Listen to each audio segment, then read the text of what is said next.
Assalamu alaikum wa rahmatullahi wa barakatuh. En espérant que cette vidéo vous trouve en parfaite santé, ainsi que vos proches, nous demandons à Allah de nous donner la santé, également une science utile, et c'est pour cela que nous voyons aujourd'hui Tilawat Suratul Ikhlas, en complément des sourates Al-Falaq et An-Nas, afin de vous permettre, pour celles qui n'y arrivent pas encore totalement, de réciter ces trois sourates protectrices de la meilleure des façons, Inch'Allah bi'idhnillah. Donc, Suratul Ikhlas, qui ne comporte que 2 lignes dans le Coran, mais 2 lignes dans lesquelles il va falloir respecter pas mal de choses. Ne pas négliger donc ces 2 lignes très importantes, car c'est une sourate très importante. Louange à Allah, nous le louons et nous lui demandons pardon, et nous cherchons refuge auprès d'Allah contre nous-mêmes et contre nos mauvaises actions. Celui qu'Allah guide, il ne sera point perdu, et celui qu'Allah égare, il ne sera point guidé. Et je témoigne que le seul qui mérite l'adoration est Allah, et que Muhammad sallallahu alayhi wa sallam est son serviteur et son messager. Louange à Allah des louanges multiples, pures et bénies, qui sied à la magnificence de son pouvoir, et que la miséricorde et le salut soient accordés à notre prophète Muhammad sallallahu alayhi wa sallam, le plus noble parmi les prophètes et les messagers. C'est celui qui a été envoyé en tant que miséricorde pour l'humanité tout entière. أعوذ بالله من الشيطان الرجيم. بسم الله الرحمن الرحيم. قل هو الله أحد الله الصمد لم يلد ولم يولد ولم يكن له كفوا أحد. Évidemment par la basmala, comme pour toutes les sourates que nous avons vues jusqu'à maintenant. Et ce premier verset commence par le même mot, le même verbe que dans les sourates Al-Falaq et An-Nas. Qul, qul. Donc je répète ici une dhamma suivie d'un soukoun. Donc faites l'effort d'avancer les lèvres pour la dhamma et de ramener les lèvres à la normale pour le soukoun, c'est très important. L'effort également d'emphasiser le qaf. Parfois des personnes lisent d'une façon le qaf d'une façon très amincie, ce qui le fait ressembler au final à un kef, ce qui provoque carrément la modification du verbe. Ça ne signifie plus du tout la même chose si je dis qul et si je dis kul. On continue. Qul huwa huwa. Ici, attention aux harakats, donc bien compléter la dhamma et la fatha. On fait la liaison. Huwa Allahu, huwa Allahu. Donc ici, j'emphatise le lem, donc je grossis le lem. Pourquoi? Parce qu'il y a fatha avant lui. On rappelle, avant le lem du nom d'Allah, s'il y a une fatha ou une dhamma, je ferai emphatiser le lem.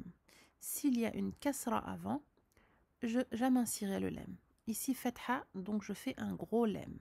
Je le gonfle bien, je renferme l'air à l'intérieur de ma bouche et je le prononce de cette façon. Qul huwa Allahu, Allahu, et non pas lahu, comme dans la basmala. Ici, attention, après avoir grossi le lem, de bien amincir le ha. On a tendance à être influencé par les lettres qui sont avant ou après. Ici, le ha est une lettre amincie, muraqqaqa, donc on l'amincit bien. Les hamzas doivent bien être entendus. On les néglige également et on passe parfois sans bien prononcer cette lettre. Donc la hamza est une lettre à part entière. Qul huwa Allahu ahad. Ahad. Tout est aminci ici dans ce dernier mot. Attention à faire la qalqala de fin de verset ici. Le dal fait partie des lettres qutbujad et donc il est ici en bleu clair, ce qui signifie qu'il faut faire rebondir la lettre. Nous ne restons pas sur le del en disant ahad, ahad. Non, il faut faire jongler cette lettre, ce qui veut dire en fait que nous touchons le point de sortie de la lettre et nous le lâchons aussitôt. Nous touchons le bout de la langue avec le palais, ad, ad, et nous retirons cette langue de ce palais aussitôt, afin de provoquer ce rebondissement. Qul huwallahu ahad. Nous passons au deuxième verset. Allahu samad.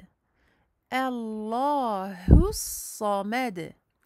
Ici, le premier alif, alif de liaison que vous connaissez, est placé en début de lecture. En effet, je n'ai pas enchaîné le verset numéro 1 et le verset numéro 2. À ce moment-là, il faut le lire. Il n'est plus muet, il ne sert plus de liaison, et nous allons lui apposer au-dessus de lui une fatha. Une fatha, pourquoi? Car il s'agit ici d'un nom et non pas d'un verbe. Fatha, qui veut dire que nous lirons le nom d'Allah, lafzul jalalah, de cette façon. Allahu, Allahu. Ensuite, cette fatha et ce alif surtout doit être aminci. J'entends souvent Allahu, Allahu. Ici, c'est aminci. Le premier alif est aminci, donc Allahu. Le ha est aminci également. Attention à ne pas l'emphatiser à cause du lemme emphatique du nom d'Allah. Donc Allahu. La liaison ici est faire passer le ha directement vers le sad. Nous ne lisons pas ce lemme grisé, car le sad est une lettre shamsiyah, c'est-à-dire solaire. Pour vous faciliter, quand vous voyez qu'il est grisé, déjà, dites-vous qu'il n'est pas lu, et quand vous voyez surtout qu'il y a une shadda après, et qu'il n'y a pas de soukoun dessus, sur le lemme, sachez vraiment, soyez sûr que vous ne devez pas le lire. Allahu samad, samad. Le sad est doublé, car il porte une shadda. Un sad qui portant une shadda et une fatha est égal à un sad sakin plus un sad maftouh, un sad avec fatha. Le mim aminci et le del jonglé, rebondi. Qalqalah. Allahu samad. Lam yalid wa lam yulad. Lam yalid wa lam yulad. Lam. Ici, on donne au mime son temps de bayniyah. Il faut lui donner un temps d'écoulement partiel du son, car le mime fait partie des lettres lin umar. Lin umar, pour lesquelles, quand elle porte un soukoun, nous devons donc montrer le son de cette lettre, le montrer et le faire s'écouler partiellement, pas trop, mais surtout ne pas le lâcher trop tôt. Lem, lem, lem yalid, yalid. Bien abaisser la mâchoire pour la kasra après avoir lu la fatha du ya. Et ici, qalqala. Une qalqala en plein milieu d'un verset. Et c'est une qalqala soghra, soghra, c'est-à-dire une petite qalqala.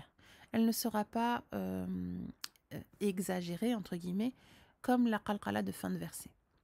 Lam yalid wa lam, pareil. Et ici, on ne dit pas wa. On ne dit pas wa. Le wa est une lettre amincie.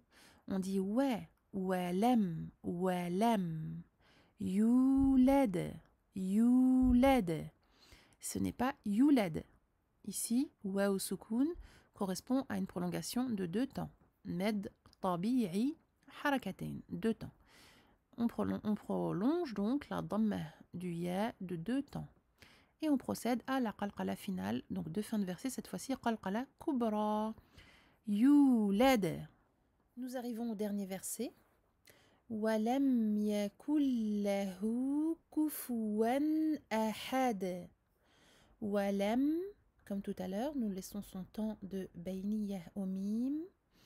Yakul lahu. Vous remarquerez que le noun est grisé. Il s'agit ici d'une des 4 règles du noun as-sakina, qui veut que lorsqu'elle est suivie d'un lam, elle est assimilée par ce lemme, aspirée. Je dirais même que le lemme va manger le noun. S'il y a des enfants qui écoutent la vidéo, le lemme avec sa shadda va aspirer le noun, il ne va rien rester du noun, rien du tout. Même pas sa runna, même pas sa nasalisation. À ce moment-là, quand on a un lemme après un noun sakin ou même un tanwin, nous ne procéderons pas à la nasalisation. Voilà pourquoi il n'y a pas de lettre ici, ni de voyelle en vert. Le noun est complètement grisé, il est annulé et nous passerons du kef avec sa dammah directement au lemme sans aucune nasalisation. Wa lam yakul lahu, en n'oubliant pas bien sûr la shadda du lemme. Wa lam yakul lahu, on prolonge le hu de 2 temps, car ici waw saghira fait office de prolongation de 2 temps. Kufuwan ahad.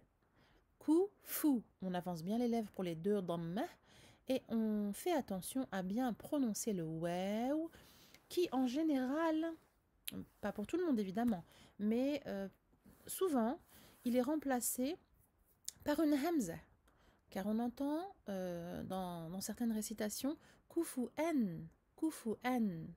Peut-être une confusion dans les différentes lectures. Ici, nous lisons selon Hafs.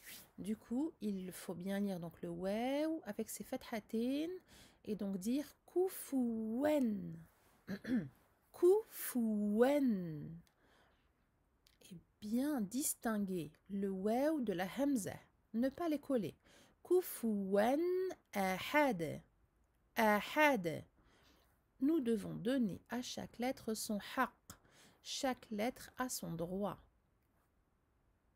Amincir la hamza et le ha et donner donc son rebondissement au del, la qalqala. En fin de verset, comme nous avions dit, elle est grande. Qalqala kubra. Walam yakul lahu kufuwan ahad. بارك الله فيكن. سبحانك اللهم وبحمدك أشهد أن لا إله إلا أنت أستغفرك وأتوب إليك. السلام عليكم.